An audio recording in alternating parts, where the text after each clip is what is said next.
Bismillahirrahmanirrahim. Assalamualaikum warahmatullahi wabarakatuh. Baiklah, murid-murid Bapak kelas 7 di SMP IT Akidah. Pada kesempatan kali ini dan dalam video pembelajaran ini Bapak akan menjelaskan materi yang berjudul Sholat Jumat. Sholat Jumat ini merupakan materi awal kita di semester 2. Baiklah, tidak memperpanjang mukadimah, marilah kita mulai dengan membaca basmalah. Yang pertama yang akan Bapak bahas adalah pengertiannya. Apa sih sholat Jumat itu?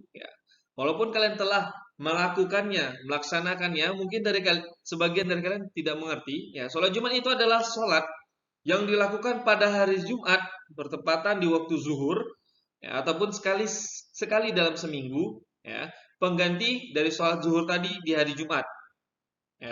Jadi ketika hari Jumat, sholat zuhurnya tadi diganti menjadi sholat Jumat, yang mana sholat ini dilakukan di masjid dengan berjamaah. Orang yang telah melaksanakan sholat Jumat maka gugur kewajibannya untuk melaksanakan sholat zuhur. Hukum sholat Jumat. Bagaimana hukum sholat Jumat? Maka hukum sholat Jumat adalah fardhu ain, yang mana mendapatkan pahala jika dikerjakan dan mendapat dosa apabila ditinggalkan. Jumatan adalah hak yang wajib atas setiap muslim dengan berjamaah selain atas 4 golongan, yaitu budak sahaya, wanita, anak kecil, maupun orang sakit. Hadis ini diriwayatkan oleh Abu Daud.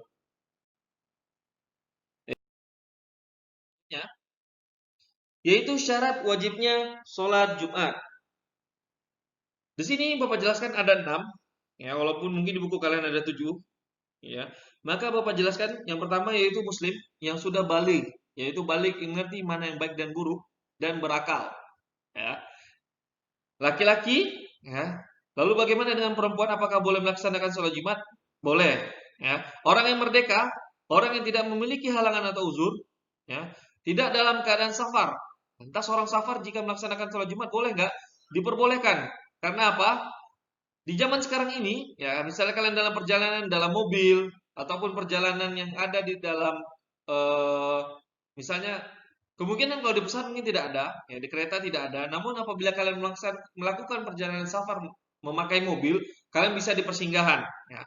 Jika kalian bisa. Namun jika tidak, maka itu tidak dalam hukum yang wajib. Orang yang sakit, sakit sehingga tidak bisa melaksanakan sholat Jumat ke masjid. Sakitnya seperti apa? Contoh yang paling simpel adalah orang yang sakit perut atau diare, yang mana apabila ia pergi melaksanakan sholat Jumat, maka 5 menit sekali dia ke WC. Nah, ini boleh meninggalkan sholat Jumat. Selanjutnya,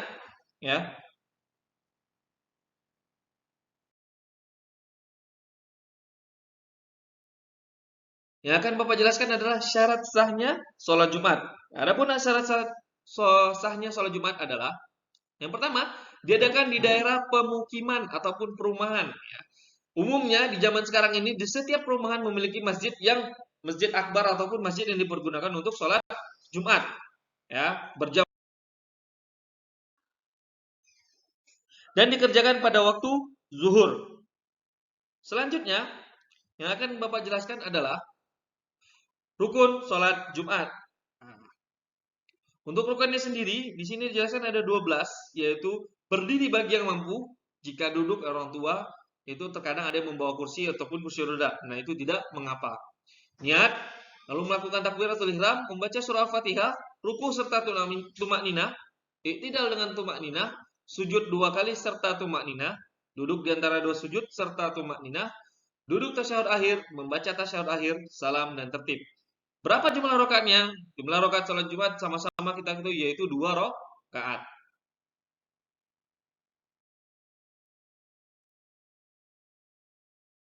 Selanjutnya, pembahasan tentang khutbah Jumat. Bagaimana syarat syahnya seseorang itu bisa melakukan ataupun menjadi orang yang khutbah dalam sholat Jumat? Yang pertama itu memahami ajaran Islam secara sebaik-baiknya.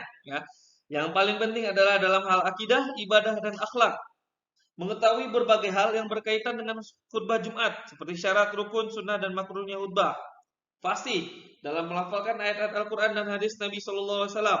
Suaranya lantang dalam menyampaikan khutbahnya di depan jemaah, jelas serta mudah dipahami. Ya. Berpakaian rapi, sopan, suci dari hadas dan najis. Tambahkan sunnahnya itu wangi. Ya.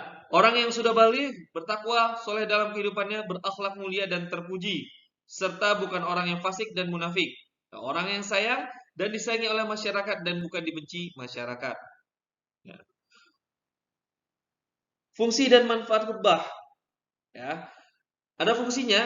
Adapun fungsi dari khutbah ada, yaitu mengingatkan kaum muslimin agar lebih meningkatkan iman dan takwa kepada Allah Subhanahu wa taala. Ya. Yang kedua yaitu untuk mengingatkan kaum muslimin agar lebih meningkatkan amal soleh sebagai pengingat, nasihat, agar lebih meningkatkan akhlakul karimah dalam kehidupan, agar lebih meningkatkan keimanan untuk menuntut ilmu, pengetahuan, wawasan keagamaan, meningkatkan ukhuwah Islamiyah, ya. Berkumpulnya kita insya Allah dalam hal yang kebaikan. Lalu bagaimana dengan rukunnya? Rukun khutbah Jumat yaitu memuji Allah Subhanahu wa taala ataupun membaca alhamdulillah pada awal khutbah yang pertama maupun yang kedua. Jadi ketika khutbah Jumat itu terbagi menjadi dua. Ucapkan puji syukur pada khutbah pertama dan kedua. Membaca salawat pada Nabi Muhammad SAW. Mengucapkan syahadat. Ya, berwasiat memberikan nasihat kepada eh, kepada jamaah yang hadir di dalam masjid itu dengan takwa.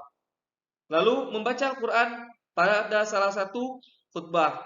Dan terakhir yaitu berdoa dan penutup. Dan sebagian bawah adalah doa tidak wajib. Nah, jadi doanya ini adalah doa untuk umat muslim, doa untuk diri sendiri dan mendoakan agar seluruh umat muslimin bisa menjadi lebih baik. Selanjutnya yaitu syarat untuk menjadi khotib. Syarat dari khotib sendiri yaitu muslim yang telah balik, berakal sehat dan taat beribadah, mengetahui syarat rukun dan sunnah khutbah, suci dari hadas baik badan maupun pakaian serta tertutup auratnya, fasih mengucapkan Al-Quran dan hadis, memiliki akhlak yang baik, tidak tercela di mata masyarakat dan melakukan perbuatan yang dosa, berpenampilan baik, rapi dan sopan. Selanjutnya yaitu manfaat. Tadi telah ada fungsi, sekarang manfaatnya. Manfaatnya yaitu sebagai media dakwah, menyampaikan berita gembira, memberi nasihat agar selalu meningkatkan takwa kepada Allah Subhanahu wa taala dengan sebenar-benarnya takwa. Sebagai sarana menyampaikan ayat-ayat suci Al-Qur'an kepada jamaah agar jamaah dapat mengingatnya bahkan menghafalnya. Selanjutnya yaitu sarana untuk menyampaikan pelajaran yang berguna dan diperlukan bagi jemaah, baik urusan dunia maupun urusan akhirat. Sebagai media mempersatukan umat Islam, karena khutbah Jumat dilakukan secara serentak dan berjamaah. Lalu dengan sunnah-sunnahnya, bagaimana sunnah-sunnah ketika khutbah? Sunnah-sunnah yang berkaitan dengan khutbah Jumat yaitu adalah khutbah yang dilakukan dengan tempat yang lebih tinggi ataupun umumnya sekarang ada mimbar. Agar bisa apa? Agar bisa didengar oleh jamaah. Ya. Selanjutnya yaitu khatib memulai khutbah dengan mengucapkan salam.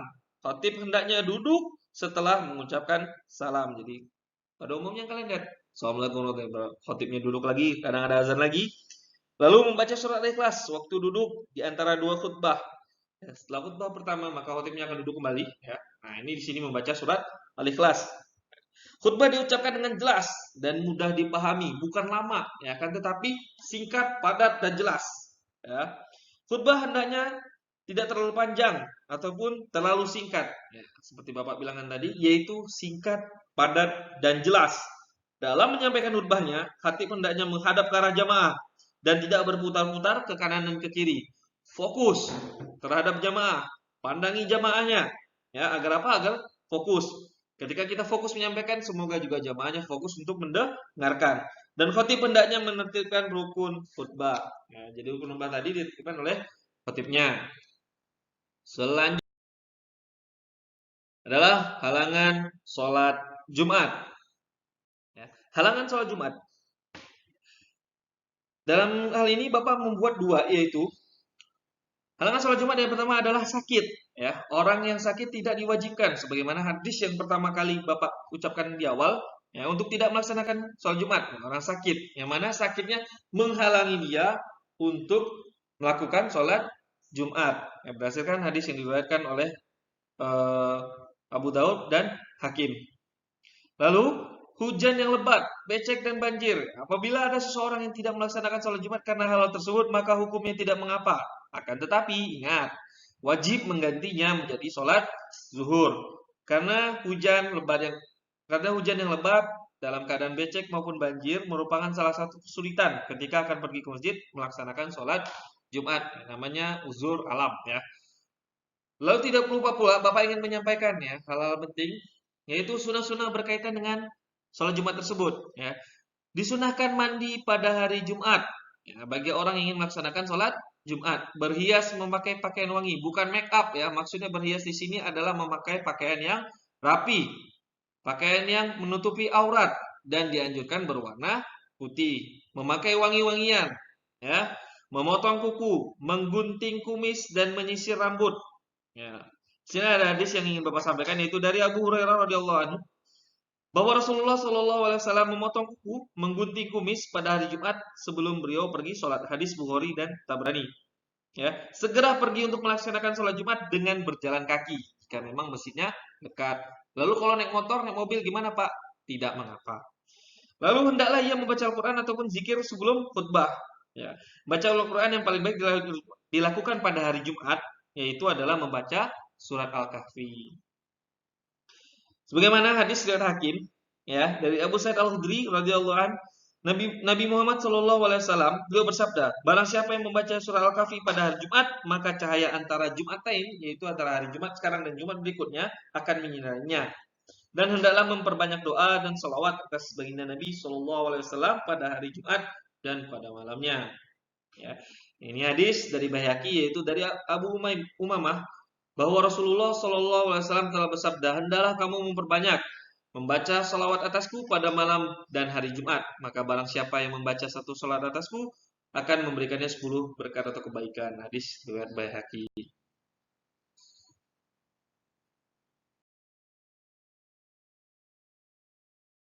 Selanjutnya Bapak akhiri dengan syukron wa jazakumullah khair ya. Semoga murid-murid Bapak dapat memanfaatkannya dan mencatat bagian-bagian yang penting sehingga apa? Memudahkan kalian dalam mengulangi materi tersebut. Baik, assalamualaikum warahmatullahi wabarakatuh.